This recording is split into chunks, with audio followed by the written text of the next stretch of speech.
Hello and welcome, or welcome back if you've joined us for any of the previous 3 webinars. This is the penultimate day of our week-long webinar series. The idea behind this series is to keep you up to date with all the latest information on certification, ongoing post-certification maintenance, which we'll cover tomorrow, and of course everything Brexit related when it comes to UKCA and UKTA. So in the previous 2 webinars, we were taking a look specifically at UKCA, the steps you need for conformity to get that logo to whack on your products, and the various stages that you have to go through. But today we're going to turn our attention to UKTA. Just a quick note: each webinar and the slides you're going to see today are available on our website, on the BBA website, and you'll all receive a link with you'll all receive an email with a link to both the recordings, all the recordings for the week, and all the slides from the week at some point, probably tomorrow. If not tomorrow, it will be Monday. And just another quick note, there's still time to register for the last webinar, and we'll be discussing post-certification maintenance, which may not sound enthralling. I'll try and hype it up as much as I can here, but it is vital if you want to understand what happens after you achieve a BBA agreement certification. So it's hugely important. Okay, so what are we here to do today? Well, we're going to take you from ETA to UKTA. A little bit about the BBA before we dive into that subject. As you all know, if you've joined us for any of our previous webinars, BBA has been around for over 50 years, and the BBA helps construction and manufacturing industries build confidence around their solutions, their products, their systems, their services to help the entire construction supply chain. The BBA are developing long-term partnerships with clients and associations. The idea is to enable these clients to continue growth both in UK and global markets. But it's important to remember, as always, the BBA will always remain reassuringly impartial. Final note on the BBA: they're a for-profit organisation, but they're limited by guarantee. So the BBA looks to reinvest in the industry as a whole for the benefit of everybody on this webinar and all stakeholders in the industry.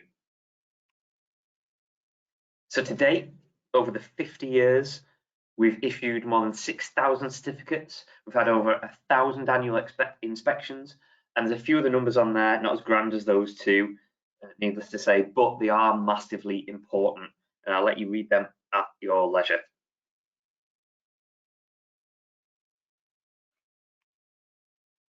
Okay, that's enough of that.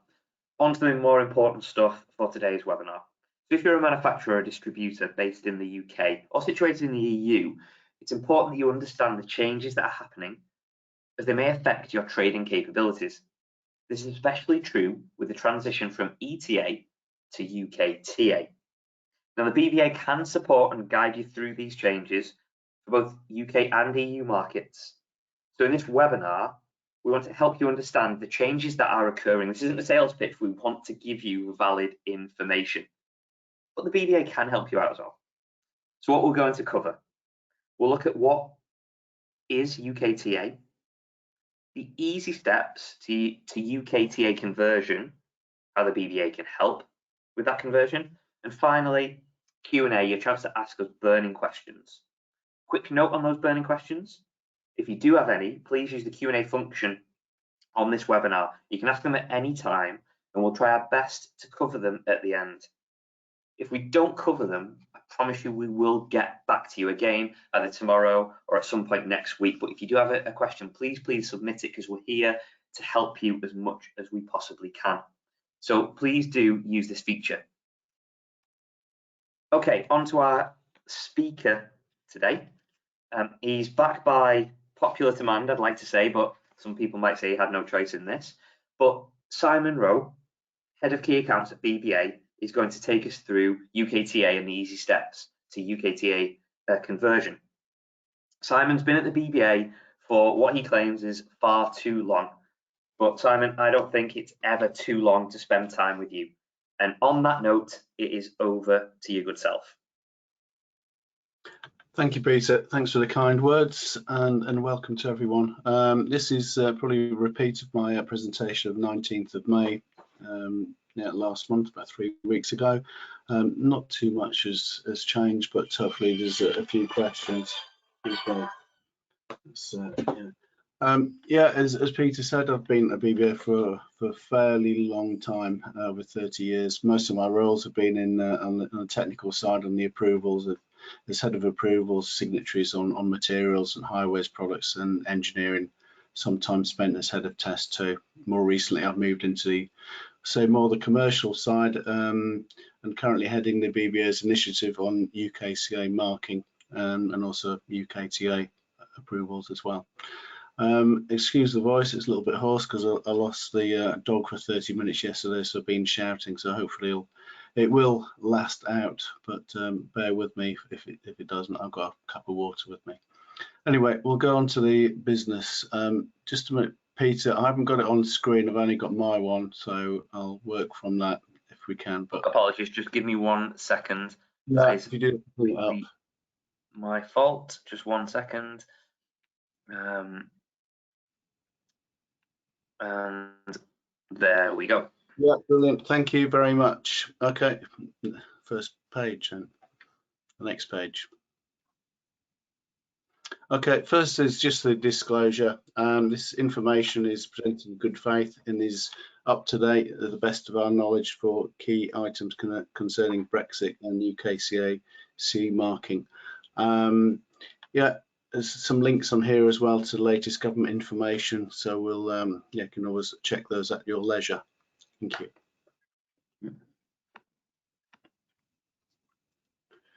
Okay, background to CE marking. CE marking it came in 1992 under the EU Construction Products Directive, and this was replaced by the Construction Products Regulations in 2013. Really, the aim behind this is to have a product passport to the European market, so the goods can move around freely between all the member states. And obviously to ensure that there's consistency of declared performance between different product types. There are two routes. There's a mandatory route, and this is where products conform to harmonised standards, that's HENs. And there's also a voluntary route. This is where products don't conform to harmonised standards, and so in that place there are what we say there's European assessment documents. These were previously called European Technical Assessment Guidelines, and for these the issue of European technical assessments, which then gives the route to CE marking there. These were previously European technical approvals.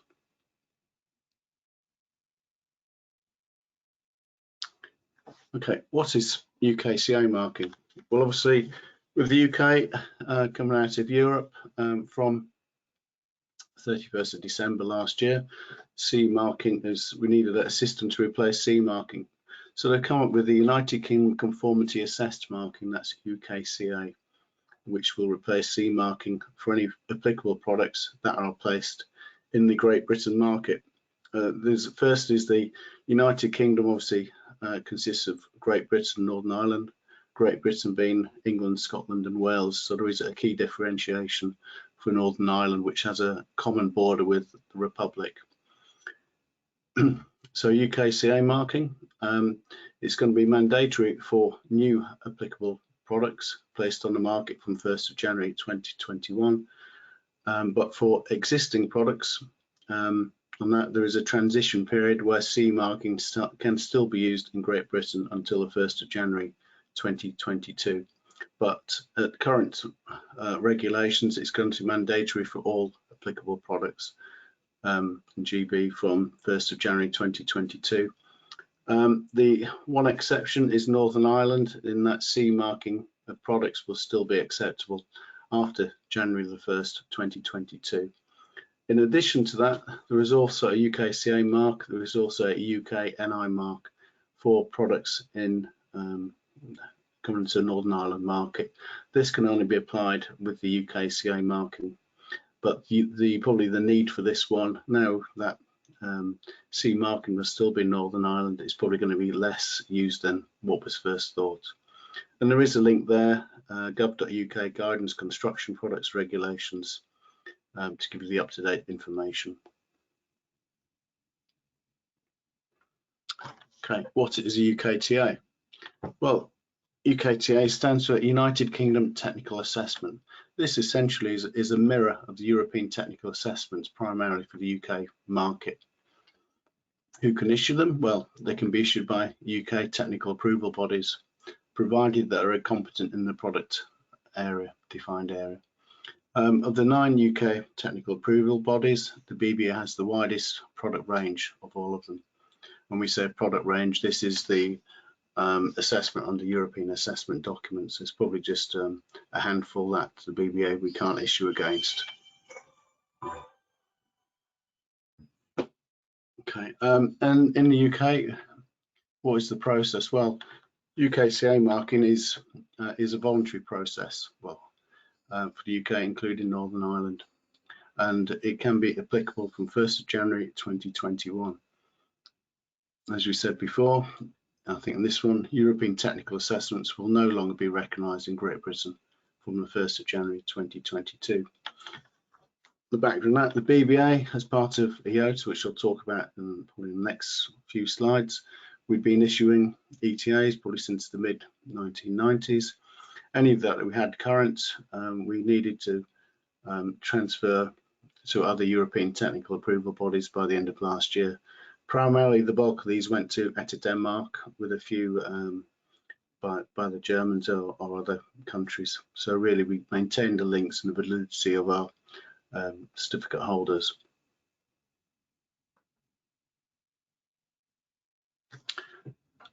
So what changes have come in since 1st of January? Well, the nomenclature, that's equivalent. The European Construction Product Regulations has been replaced by the UK CPR. Harmonised European standards in UK become UK designated standards. In all our certification, where it's agreement, UKTAs, etc. All these references will now be BSEN. Excuse me. Yeah, BSEN references. So if it's EN 12345, will be BSEN 12345. So I have to have a drink. C marking in the UK. That is, sorry, need to go back page. That is obviously UKCA marking. EU technical assessment bodies, tabs of UK tabs. Notified bodies for conformity tasks in the UK, they're UK approved bodies. European assessment documents, which are essential to the issue of ETAs, these in the UK will be UK assessment documents. We said UKTA is equivalent of ETAs. NANDO, there is now a UK market approved data body database. And the last one, notified body number, whatever that was, 12345, it's then become UK approved body number. Again, the same numbering will apply as previously. Next page. Okay, just a little background on the EOTA. EOTA is the European Organisation for Technical Assessment. Most member countries have bodies on there. I think 27 they are now. Background is co-financed by the European Commission, and its aim is to develop and adopt European assessment documents. Where possible, ensures best practice is shared between members and their countries, and adopted European assessment documents and references to ETAs are public available. EOTA will work with the Commission, European Member States, European Free Trade Association states, standards organisation, other stakeholders in research, construction, contractors, manufacturing, technical and other research associations. What does the ETA do? Well, it provides an independent Europe-wide procedure for assessing the essential performance characteristics of a construction product. In addition, ETA also offers manufacturers a voluntary route to CE marking, where product is not fully covered by a harmonised standard under the CPR. With a background of European assessment documents, these are normally put together by people from the member organisations and also form working groups and specialist groups. Previously, I've worked on ETAGs for liquid applied roof waterproofing, bridge deck waterproofing, thin layer asphalt, mechanically fastened systems among other ones. It kind of both chairing roles and technical roles. Right, briefly talked about the tabs, which countries on there. Well, it's the Ukco was set up by regulation number 305/2011, and it comprises all technical assessment bodies. These are known as tabs, designated by member states of the EU and economic area. So you've got countries on that like Switzerland and Turkey, which aren't in the European Union but are on EOTA. And this acceptance is really as a mutual recognition agreement with European Union considered for membership. So currently there are, I think, 25 member countries on EOTA with 47 tabs.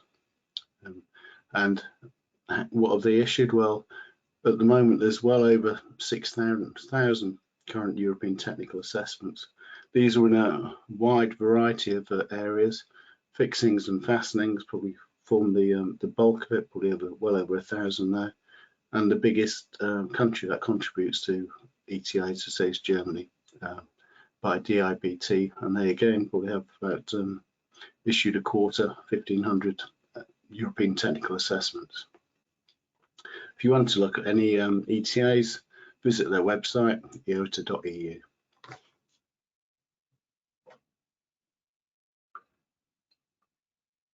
Excuse me. So if you want UKCA marking, which route do you follow? Well, there's many different forms and factors that depend the nation in which your company is based. Often the manufacturer of the is based in a certain country, and we will go to that country as a legal technical assessment body. The markets you sell into, obviously lots of manufacturers based in the EU will supply their products in the UK, which will need UKCA marking, and vice versa. At the moment, British manufacturers will need the UKCA marking as well as probably the existing C marking that they've currently got. Which route, again, depends, is it covered by a harmonised standard or not? There are levels of attestation of conformity. These go from 4, which is manufacturer declared, 3, which is primarily test-based, 2+, which is factory production control, 1 and 1+, well, the certificates of conformity. And the kind of from 4 to 1, it goes really increasing levels of requirements there. Another thing factors there is whether third-party conformity tests are carried by UK approved or EU notified bodies. At the moment, EU approved bodies cannot issue or go on to issue anything to do with conformity of C marking, and likewise EU notified bodies are not able to do UKCA marking. So there is a boundary, and because there's a boundary, we need to enter into cooperation agreements with the notified bodies. So the aim of this is that we're not duplicating work, duplicating assessment work or audits as well. Another factor on there, as said before, was your ETA issued by UK or European technical assessment body? And last factor, what we say is, what is an existing product or a new product? Well, an existing product is defined as the product that was on the market before or by 31st of December 2021. 20, sorry. What's the reasons to convert to UKTA? Well, obviously these are recognised by UK specifiers. It gives you UKTA approval, can give you access to UKCA marking, and hence access to UK market. It's a quick and simple conversion process. This is where your existing ETA can be used for ease of conversion. And how do we do? Well, we work with the existing EU technical assessment body. Other factors that future specification may demand European technical assessments. Another factor is that ETAs and hence C marking will no longer be recognised from 2022. So overall, it can be a quick and simple route. This is what I'm aiming for, to attain UKCA marking. And just the last one as well, obviously the BBA, one of our primary function is a full agreement certificate, and the data that we use in our agreement certificates, often we use European assessment documents. And this, especially something like liquid applied roof waterproofing, external wall insulation, bridge deck waterproofing, all these, the methodologies is the same, whether it's agreements or ETA or EADs there.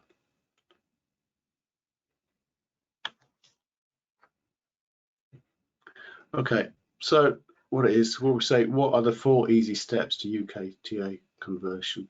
At the end of this will be a link which gives a nice flyer, which probably myself and Peter Sumpton hosting this did, so I'd recommend you look that up at the end, but this is just a summary of what we do. So, application, in the words of Sainsbury's, no, simply, first off, contact the BBA. If you have a sales manager, give them a call. But the application form, there's a picture of it on the right hand side, is available on the website, and that link there, the uploads. And then all we need to do for this one, if you've got existing ETAs, include your ETA numbers, European issuing body, that's the tab, and the relevant EAD or ETAG approval. In addition to that, if it's known, we can always get it off there, but it's the AVCP level, and also the notified body if they're doing some of the surveillance tasks. Submit that to our client services address at the BBA.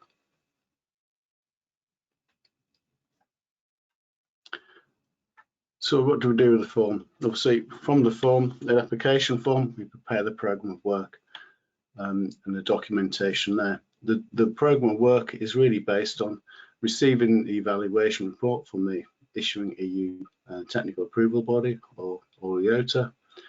The second part, it depends on the probably a lot of the risk that's associated with the products in the evaluation report. So somewhere is a high fire risk, and that we'd probably want to see, or definitely want to see the fire test reports there if required.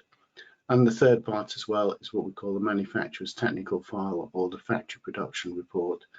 This is really detailing what goes into the product and how it's maintained, qualities and testing that's conducted during the production. All these factors are kind of produced in the contract document. We aim to get the contract out now within 5 working days. Okay, when contract comes back, kind of agreement to pay, what do we do? And this, well, the BBA will work with your existing EU technical assessment body and evaluate the data.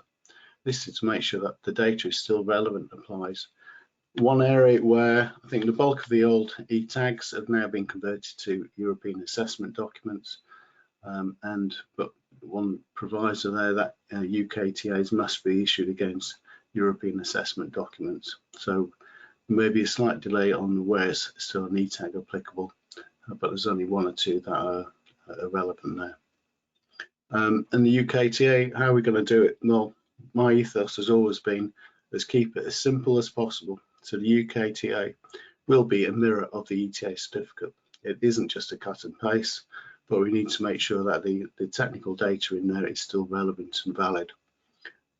So initially, what we're going to say, they still may refer to European assessment documents and e-tags, but once this nomenclature situation has been agreed with MHCLG, the BBA will reissue them. But simply, the ethos at the moment is we keep the same number of the EADs and just put UK in front of it. Keep it simple.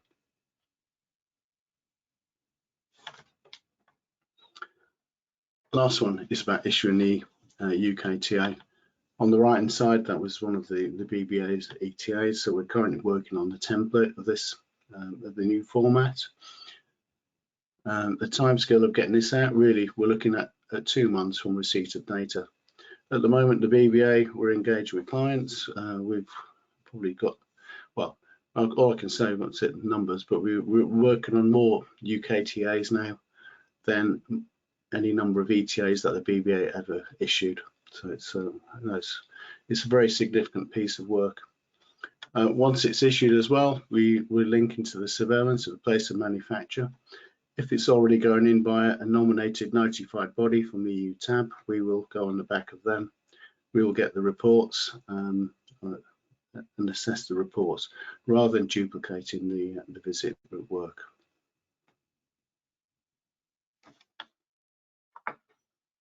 Only a couple of slides to go. UKTAs. We spoke a lot about EOTA. So the question is there an equivalent of EOTA on the current new system? Well, at the moment, UK is one of 9 tabs. We are all talking together and linked into or engaged with MHCLG on this topic. So there is talk about having a UK equivalent to EOTA, but at the moment it's not in place. So to be proactive and take the lead, certainly for this, the BBA is engaged with EOTA. We are remaining as an observer on EOTA, and we have a unilateral agreement with EOTA that we can use the existing European assessment documents and e-tags for our certificates. So that's the process. That's the lead that we've been taking, is to be proactive, put things on the table, and then it's up to MHCLG to say no, you can't do that or not. But as we probably know, if you've got something on the table, it's a good bargaining point on that.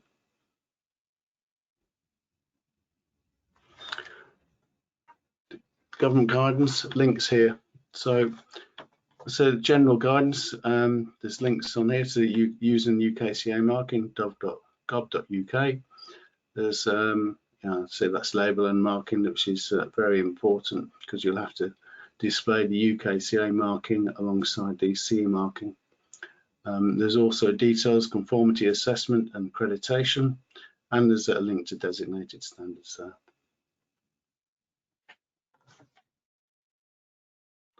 Okay, well, that's the presentation. Hopefully you enjoyed it. Any questions? I'll pass over to Peter. Thanks, Simon. Thanks for all that information, trying to keep it as simple and as easy as possible. Just a couple of questions here before we wrap up. We've got a couple of minutes. I think that the one that is clearly needed to be understood is what's the attributing cost to any of this? Okay, yeah, costs on this one for UKTA conversion. If it's from an ETA issued by a European Technical Assessment Body, it's £1,995. If it's a former BBA issued ETA, one of the 40, 50 or so that went to Denmark or the Germans, or even ones that haven't been reissued, if the BBA of these did the evaluation report, the fee for that is £995. And obviously we're aiming for the 2-month turnaround as well. Cool, excellent. So I've got one final question, interesting question to wrap this up from Kurt. So it's a bit of a long one, this. If I have an ETA and thus CE marking, am I obligated to have a UKTA? And then the follow-up is, there is no designated standard for the product, but the result would be a CE marking, not a UKCA marking. Okay, so the first one goes back to the main question. You're obligated to have a UKCA marking if you had ETA or CE marking via an ETA. Well, the simple answer is that in the UK, the same position applies to ETAs, and that UKTAs or CE marking for non-harmonized products is not mandatory. So it's, you're not obliged to go for UKTA and hence UKCA marking for non-harmonized products, or products not subject to harmonized standards. Fantastic. Hopefully that answers that question, Kurt. If not, please get back in touch because we really want to help everybody that's joined us today. So just wrapping up, thank you so much, Simon, for your time as always, taking us through step by step as trying to simplify things as much as possible, which I think we all need in these instances. Just like to quick thank you to everybody that's been on any of the webinars, especially this one, thank you so much for joining us. There's still time to sign up for tomorrow's webinar, and I'll just put the link where you can do that in the chat, where we'll be looking at post-certification maintenance, as I mentioned before. So just finally, from myself, from Simon, and from the BBA, look forward to seeing you again soon, if not tomorrow. Thank you so much for joining us, and goodbye for now. Thank you.